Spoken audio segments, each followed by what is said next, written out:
वो साल 1985 था जब दक्षिण का द्वार कहे जाने वाले कर्नाटक में विधानसभा चुनाव होने वाले थे। तब 4 बार के विधायक, 2 बार के विधानसभा में नेता प्रतिपक्ष और बाद में जो देश के प्रधानमंत्री भी बने एचडी देवगौड़ा, वो वहां की सातनूर सीट से चुनाव लड़ रहे थे। उनके सामने कांग्रेस पार्टी ने एक 23 साल के लड़के को चुनावी मैदान में उतार दिया जो छात्र राजनीति से निकल कर आया था। वो चुनाव लड़ता है, 15,000 वोटों से हार जाता है, लेकिन अपनी छाप छोड़ जाता है। इसके बाद इस लड़के ने कई बार एचडी देवगौड़ा को हराया और हरवाया भी। इस लड़के का नाम है डी.के. शिव कुमार, जो फिलहाल मैन ऑफ द कर्नाटका कहे जा रहे हैं। इन्हें आप कर्नाटक में मैन ऑफ द मैच कह सकते हैं या मैन ऑफ द कर्नाटका कह सकते हैं। वैसे डी.के. शिव कुमार डोडा लहल्ली केम्पेगौड़ा, ये उनकी एक्चुअली गांव का नाम है जो इनके साथ जोड़ दिया गया है। और शिव कुमार इसलिए क्योंकि कहा जाता है कि इनके माता पिता को संतान नहीं हो रही थी। वो भगवान शिव का एक कोई वहां मंदिर है जहां पर जाते हैं, पूजा पाठ करते हैं और 3 साल बाद जब उनको संतान होती है तो अपनी संतान का नाम वो भगवान शिव के नाम पर रखते हैं और वहीं से आ जाते हैं डी.के. शिव कुमार, जिन्हें फिलहाल कर्नाटक में या कांग्रेस में संकट मोचक कहा जाता है। सबसे रईस विधायक कर्नाटक के, जो जब जब कांग्रेस को मुसीबत आती है तब तब सामने आते हैं और उन्हीं की अगुवाई में कर्नाटक में कांग्रेस ने बड़ी जीत दर्ज की है। डी.के. शिव कुमार को कोई न्यूज मेकर कहता है, कोई किंग मेकर कहता है। फिलहाल चर्चाएं बहुत तेज हैं कि वो कर्नाटक के मुख्यमंत्री बन सकते हैं। क्या कर्नाटक के मुख्यमंत्री बनेंगे, ये देखने वाली बात होगी। लेकिन डी.के. शिव कुमार का कद जो है वो इतना बड़ा कैसे हो गया जब वो पहला चुनाव हार गए थे?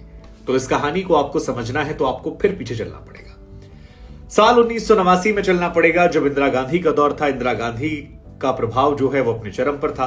उस वक्त मुख्यमंत्री थे देवराज उर्स और उनकी और इंदिरा गांधी के बीच में खटपट हो जाती है। देवराज उर्स जो हैं वो कांग्रेस से अलग हो जाते हैं और कांग्रेस का जो यूथ कैडर है वो ज्यादातर देवराज उर्स की तरफ चला जाता है। उस वक्त डी.के. शिव कुमार जो हैं वो यूथ कांग्रेस के मेंबर थे और उन्हें एक बड़ी जिम्मेदारी दी जाती है कर्नाटका में कांग्रेस को मजबूत करने की, लोकल यूनिट डेवलप करने की, और यहां से कांग्रेस के जो शीर्ष नेता हैं उनके वो संपर्क में आते हैं। कहा जाता है उनका प्रभाव जो है वो बढ़ता जाता है। 6 साल बाद देवगौड़ा के सामने उन्हें पहली बार चुनावी मैदान में उतारा गया था और यहीं से इन दोनों के बीच में सियासी रंजिश की शुरुआत हुई थी। देवगौड़ा जिस समुदाय से आते हैं उस समुदाय में उनका बड़ा प्रभाव है, लेकिन उस चुनाव में देवगौड़ा 2 सीट से लड़े थे। एक होला नसीरपुर और दूसरा सातनूर से लड़े थे और सातनूर सीट वो जीतने के बावजूद छोड़ देते हैं, जिसके बाद डी.के. शिव कुमार फिर वहां से उपचुनाव में लड़ते हैं और उसके बाद जीत जाते हैं और फिर यहां से उनकी भूमिका किंग मेकर की तरफ बढ़ती चली जाती है। साल 1989 में डी.के. शिव कुमार जो है वो सातनूर से फिर एक बार चुनाव लड़ते हैं, फिर चुनाव जीतते हैं और एस बंगारप्पा की सरकार में वो मंत्री बन जाते हैं। 27 साल की उम्र में जब वो मंत्री बने थे तो उस दौर में वो सबसे कम उम्र के मंत्री बने थे। डी.के. शिव कुमार और देवगौड़ा परिवार के बीच में हमेशा सियासी रंजिश रही। देवगौड़ा से वो पहली बार चुनाव हारे थे, लेकिन उसके बाद साल 1999 में विधानसभा के चुनाव होते हैं तो उस वक्त के पूर्व प्रधानमंत्री जो अभी भी उस वक्त के प्रधानमंत्री पद से हटे ही थे वो देवगौड़ा, और उनके बेटे एच.डी. कुमारस्वामी जो कर्नाटक में मुख्यमंत्री भी बने थे अभी पिछली बार कांग्रेस साथ, उनको उन्होंने हरा दिया। इसके बाद 4 बार, साल 1989, साल 1994 और उसके बाद 99, फिर 2004, हर बार वो लगातार चुनाव जो है वो जीतते रहे। 2008 में उन्होंने अपनी सीट बदली थी और कनकपुरा से चुनाव लड़े। वहां पर उन्होंने तब से वो लगातार जीत रहे हैं, कभी हारे नहीं हैं। इससे पहले भी जब वो सातनूर से लड़ते थे तो हर बार उनकी जीत का जो मार्जिन था वो 40,000 वोटों से ज्यादा था। लेकिन इनकी हैसियत पॉलिटिक्स में तब बढ़ी जब साल 1990 में कांग्रेस ने इन्हें टिकट नहीं दिया था और इसके बावजूद ये इंडिपेंडेंट लड़ जाते हैं और इंडिपेंडेंट चुनाव जो लड़ते हैं तो इनके सामने होते हैं एच.डी. देवगौड़ा, वही देवगौड़ा जिन्होंने इन्हें पहली बार हराया था, और निर्दलीय होने के बावजूद ये देवगौड़ा को चुनाव हरा देते हैं और यहां से इनकी जो हैसियत है सियासत में कर्नाटका की वो बहुत बड़ी हो जाती है। लेकिन अपनी पहली हार का जो सबसे बड़ा बदला देवगौड़ा से इन्होंने लिया वो लिया था इन्होंने साल 2004 में। उससे पहले 90 में ये देवगौड़ा को हरा चुके थे, लेकिन खुद हराना और हरवाना ये बहुत अंतर होता है। 2004 में लोकसभा के चुनाव जब चल रहे थे तो डी.के. शिव कुमार ने एक सीट वहां पर है कनकपुरा, जहां से एच.डी. देवगौड़ा जो है वो लोकसभा का चुनाव लड़ रहे थे और शिव कुमार ने वहां से बिना अनुभव वाली कांग्रेस की नेता तेजस्विनी गौड़ा को टिकट दिलवा दिया।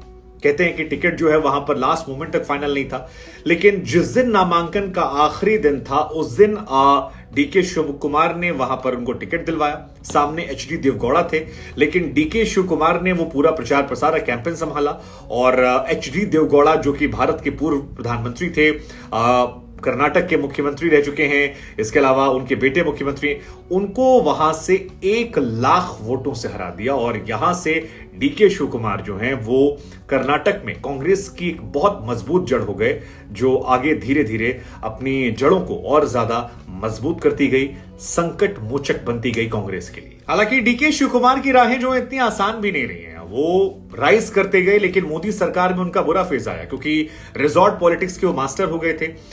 डीके शिव कुमार पर बीच में केसेस आए और उन्हें 4 महीने जेल में रहना पड़ा था। और अभी जब वो चुनाव जीतकर 13 मई को आए थे, तब उनकी आंखों में आंसू थे। उन्होंने जिक्र किया था कि कैसे सोनिया गांधी एक दौर में उनसे जेल में मिलने आई थी और तब सोनिया गांधी से उन्होंने ये वायदा किया था कि मैं आपको कर्नाटका जीत के दिलाऊंगा, और वो यहां पर इस बात को रख रहे थे। हालांकि कई लोग इसे इमोशनल पॉलिटिक्स भी कह रहे हैं कि वो अपने आप को मजबूत कर रहे थे, लेकिन आपको बता दें 2019 में ईडी ने मनी लॉन्ड्रिंग और टैक्स चोरी के मामले में 3 सितंबर 2019 को इनसे पूछताछ की और 4 दिन की पूछताछ के बाद फिर इन्हें जेल में डाल दिया था।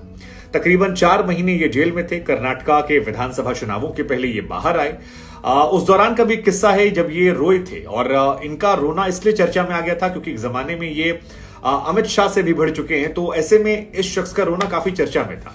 शिव कुमार अपने पिता के समाधि पर जाने की चाह रखते थे, लेकिन इन्हें रोका गया और उसके बाद इनके आंसू जो थे वो काफी ज्यादा चर्चा केंद्र में थे।